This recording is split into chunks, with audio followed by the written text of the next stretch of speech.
ዛሬ ደግሞ በዩቲዩብ ሾርት ፎርም እንዴት ነው አልጎሪዝሙን ማስተካከል የምንችለው ወይም አልጎሪዝሙን ማወቅ የምንችለው የሚለውን ነው የምናየው። ቪዲዮ እንደመቻችሁ ስለማልጠራጠር ሰብስክራይብ እና ላይክ ማድረጋችሁን እንዳትረሱ። ወደ ቪዲዮአችን ንግባ።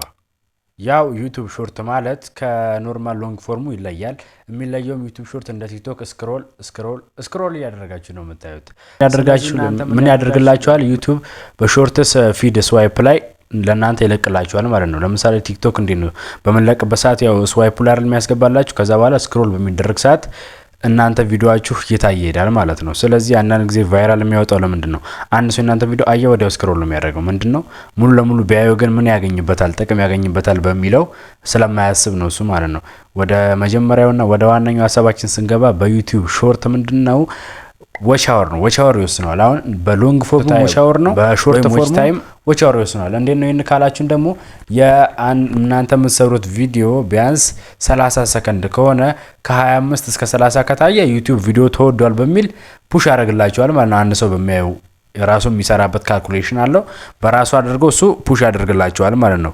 ግን እናንተ እንዴት ነው የምታደርጉት? ቢያንስ ከ5 እስከ 6 ወይም ከ3 እስከ 5 ባለው ውስጥ ሁክ ማዘጋጀት አለባችሁ። ከ1 ሰከንድ እስከ 5 ሰከንድ ባለው ውስጥ ሁክ ማዘጋጀት አለባችሁ። ሁክ ማለት ለቪዲዮአችሁም ለሁሉ ነገር ወሳኝ ነው። ሁክ ከሌላችሁ ቪዲዮአችሁም ኖርማል ነው። ሰላም ጤና ይስጥልኝ ምናምን የምትሉ ከሆነ የእናንተን ሰላም ጤና ይስጥልኝ ሰው ማየት አይፈልግም። የፈጠነ ነው ስክሮል የሚያደርጋችሁ ማለት ነው።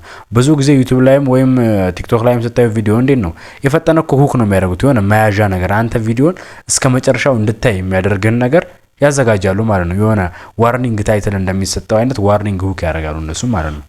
ቀጣዩ ደግሞ ሪቴንሽን ሬት ነው። ሪቴንሽን ሬት ማለት የእናንተ ቪዲዮ የሚያይበት ሁኔታ ነው። ሰው የእናንተ ቪዲዮ ከ3 ሰከንድ እስከ 5 ሰከንድ ካየው ዩቲዩብ ምን ያስባል? ቪዲዮ ተወዶላችኋል ወይም ደግሞ ያ ሰው ያን ቪዲዮ ለማየት እየቀጠለ ስለሆነ ምን ያደርጋል? እናንተ ቡስት ቪዲዮ ለሌላ ሰዎች ይገፋላቸዋል ማለት ነው። የዩቲዩብ ሾርት ፎርም ሌላ ህጉ ደግሞ ሪፕሌስ ነው። አንድ ቪዲዮ አንድ ሰው ካየው በኋላ ቻናላችሁን ሰርች አድርገው ድጋሚያን ቪዲዮ ደግሞ ካየው ምን ያደርጋል?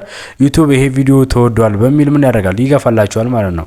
አሁን አንድ ሰው እናንተን ቪዲዮ አሁን አየው ሙሉን፣ ከዛ በኋላ ተመችቶት ድጋሚ ማየት ከፈለገ ያን ድጋሚ በሚያይበት ሰዓት ምን ያስባል? ዩቲዩብ ይሄ ቪዲዮ አሪፍ ቪዲዮ ነው፣ ጠቃሚ ቪዲዮ ነው በሚል ያስባል ማለት ነው። ይሄ ደግሞ ከሎንግ ፎርሙ ጋር የሚያመሳስለው ነገር ምንድነው? ኢንጌጅመንት አለው። ኢንጌጅመንት ማለት ግንኙነት ነው ወይም ምንድነው? ተሳትፎ ነው። በቃ ሲሳተፍ ነው ሰው።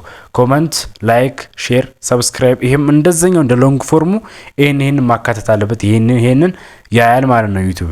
ይሄ በሾርት ፎርሙ ደግሞ ዋናው አስፈላጊ ነገር ምንድነው? አዲስ ትሬንድ የሆኑ ሙዚቃዎችን መጠቀም፣ አዲስ ባክግራውንዶችን መጠቀም። ሰው ሲጠቀምባቸው የነበሩ ዩቲዩብ ላይ አዲስ ትሬንድ የሆኑ ሙዚቃዎች ብለህ ብትጠይቅ ዩቲዩብ ላይ ያመጣልሃል። እነሱን እየተጠቀምክ ቪዲዮውን ቡስት እንዲያደርግልህ ማድረግ ትችላለህ ማለት ነው። ያን ቪዲዮ እያየ አፕሎድ በምታደርግበት ሰዓት ምን ያደርጋል ዩቲዩብ የአንተን ቪዲዮ ቡስት የማድረግ ቻንስ አለው ማለት ነው። ዋና ሀሳባችን ደግሞ ወደ ዋናውና ወደ ሜን ኮንተንቱ ልግባላችሁ። አሁን ሜን ኮንተንቱ ምንድነው? እናንተ የምትሰሩት ቪዲዮ 9 በ16 ቨርቲካል ቪዲዮ መሆን አለበት። አሁን በዩቲዩብ ቪዲዮ ቲክቶክ ላይ አትልቀቁ። አሁን ለምሳሌ በብዛት ቲክቶክ ላይ የዩቲዩብ ቪዲዮዎች ይለቀቃሉ ሙሉ በቃ እንደዚህ 16 በ9 ሆነው ግን ይለቀቃሉ። የቲክቶክም ሆነ የዩቲዩብ ሾርትም እንደሚሆነው 9 በ16 ነው መሆን ያለበት ቨርቲካል ቪዲዮ ማለት ነው። እና ቪዲዮ ቢያንስ ከ7 ሰከንድ እስከ 30 ሰከንድ መሆን አለበት። ዝም ብሎ በ5 ሰከንድ የምታልቅ ቪዲዮ ከሆነች ምንም አይነት ቫልዩ አይኖረውም ማለት ነው። ቀጣዩ ትሬንድን ተጠቀሙ ነው። ትሬንድ መጠቀም አለባችሁ። አዲስ ሙዚቃዎች ሲመጡ በእነሱ የተጠቀማችሁ ቪዲዮ መስራት አለባችሁ ማለት ነው። በዩቲዩብ ላይ ደግሞ ዋና ነገሩ ምንድነው? በዛኛው በሎንግ ፎርሙም በአጭሩም ምንድነው የሚሆነው? ኮንሲስተንትሊ አፕሎድ ማድረግ ግዴታችሁ ነው ማለት ነው። በየቀኑ አፕሎድ ማድረግ አለባችሁ። ቢያንስ በቀን አንድ ቪዲዮ ማድረግ ግዴታችሁ ነው። ከቻላችሁ 10 ነው። የሾርት ፎርሙ ህግ ምንድነው? 10 ቪዲዮ በላይ አፕሎድ ማድረግ አይቻልም። በቀን አንድ ቪዲዮ አፕሎድ ማድረግ ትችላላችሁ ማለት ነው። የዛሬው ሀሳባችን ከተመቻችሁ ሰብስክራይብ ማድረጋችሁን እንዳትረሱ። በቀጣይ ቪዲዮ እስክንገናኝ ድረስ ይመቻችሁ።